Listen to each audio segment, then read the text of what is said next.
بیٹیوں کا حصہ کتنا ہے والدین کے مال میں؟ اس حوالے سے بھی قرآن مجید میں واضح طور پر آیات موجود ہیں، اور آج کل کے دور میں وراثت کے حوالے سے جو ظلم ہوتا ہے نا، جی وہ بیٹیوں کے ساتھ بہت زیادہ کیا جاتا ہے۔ والد صاحب کا انتقال ہو گیا تو بھائی وراثت پہ قبضہ کر لیتا ہے، والدہ کا انتقال ہو گیا تو بھائی وراثت پہ قبضہ کر لیتا ہے۔ اللہ تعالیٰ نے قرآن مجید میں بیٹیوں کے حصے کے حوالے سے واضح آیات ذکر فرمائی۔ اللہ تعالیٰ نے ارشاد فرمایا وَإِن كَانَتْ وَاحِدَةً فَلَهَا النِّصْفُ، اگر ایک ہی بیٹی ہو اور کوئی بیٹا نہ ہو تو کل جائیداد کا 50% اس ایک بیٹی کو دینا ہے۔ فَلَهَا النِّصْفُ، اللہ اکبر۔ اور ابا جی کیا کہتے ہیں؟ میری سائنس یہ کہتی ہے کہ بیٹی کی شادی کروا دی نا، اس کو جہیز دے دیا نا، اب سارا مال میرا یہ بیٹا لے کر جائے گا۔ یہ اللہ تبارک و تعالیٰ کی آیات کو چیلنج کرنے والی حرکت ہے جو ابا جی اپنی زندگی میں کر رہے ہیں۔ جب مریں گے تو پتہ چلے گا کہ یہ واضح سورہ نساء کی آیتوں کی انہوں نے مخالفت کر کے چلے گئے ہیں، اتنی واضح آیت۔ تو اگر ایک ہی بیٹی ہے، اللہ تعالیٰ نے ارشاد فرمایا اگر بیٹا نہیں ہے اور ایک ہی بیٹی ہے تو آدھی جائیداد ابا جی کی اس بیٹی کو جائے گی۔ اگر ایک سے زیادہ بیٹیاں ہیں اور میت کا کوئی بیٹا نہیں ہے تو اللہ تعالیٰ نے ارشاد فرمایا فَلَهُنَّ ثُلُثَا مَا تَرَكَ، ابا جی جو چھوڑ کر جا رہے ہیں اس کا 2/3 ان بیٹیوں کو جائے گا۔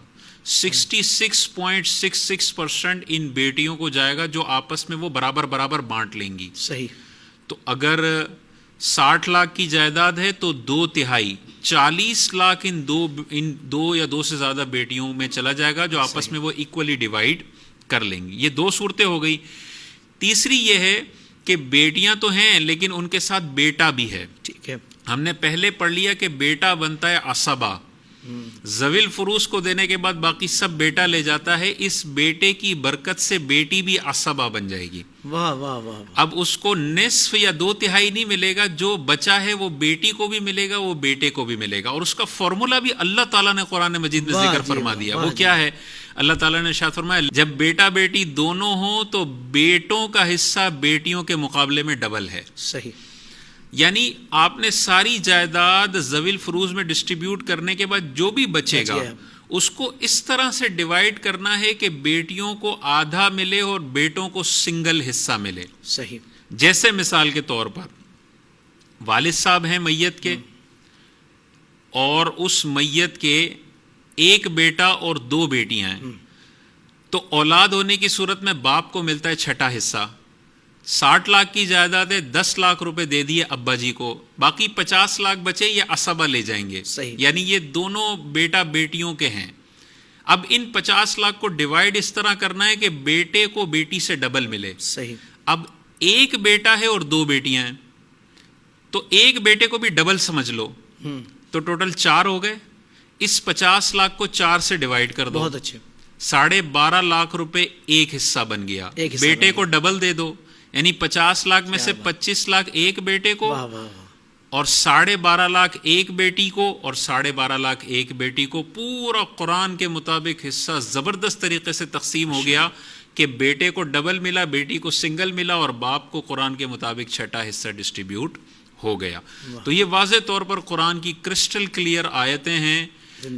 جس بندے نے اپنی بہنوں کا حصہ روکا ہوا ہے وہ غور کر لے۔ ایک تو ابا جی وصیت کر کے چلے گئے کہ بیٹی کو کچھ بھی نہیں دینا، یہ ابا جی پل پل قبر کے اندر اللہ تبارک و تعالیٰ کے عذابات بھگت رہے ہوں گے۔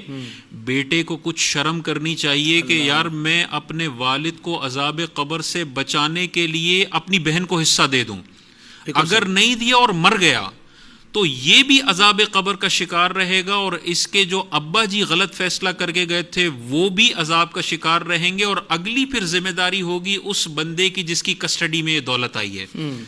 اگر اس کی بیوی ہے تو اس کو غور کرنا چاہیے میرے شوہر کی بہن کا حصہ اتنا تھا جو میں نے ضبط کیا ہوا ہے، میں اپنے شوہر کا احساس کر کے اس کی بہن کو حصہ دوں تاکہ شوہر بھی عذاب سے بچے اور میرا جو سسر تھا وہ بھی عذاب قبر سے محفوظ ہو جائے۔